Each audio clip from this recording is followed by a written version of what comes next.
कराची के इलाके site super highway पर डकैती मज़ाहिमत पर डाकुओं की फायरिंग से शहरी जाँ बहक हो गया। पुलिस के मुताबिक मकतूल फरहान सरजानी टाउन का रिहायशी है। मेडिसिन कंपनी में मुलाजमत करता था। मकतूल फरहान एक बच्ची का बाप और 3 भाइयों में सबसे छोटा था। रमा साल डाकुओं के हाथों शहरियों की अमवात 104 हो गई। कराची के इलाके साइट सुपर हाईवे पर डकैती मज़ाहिमत पर डाकुओं की फायरिंग से शहरी जाँ बहक हो गया। पुलिस के मुताबिक मकतूल फरहान सरजानी टाउन का रिहायशी है। मेडिसिन कंपनी में मुलाजमत करता था। मकतूल फरहान एक बच्ची का बाप और 3 भाइयों में सबसे छोटा था।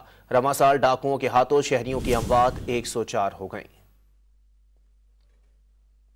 कराची के इलाके साइट सुपर हाईवे पर डकैती मज़ाहिमत पर डाकुओं की फायरिंग से शहरी जाँ बहक हो गया। पुलिस के मुताबिक मकतूल फरहान सरजानी टाउन का रिहायशी है। मेडिसिन कंपनी में मुलाजमत करता था। मकतूल फरहान एक बच्ची का बाप और 3 भाइयों में सबसे छोटा था। रमा साल डाकुओं के हाथों शहरियों की अमवात 104 हो गई।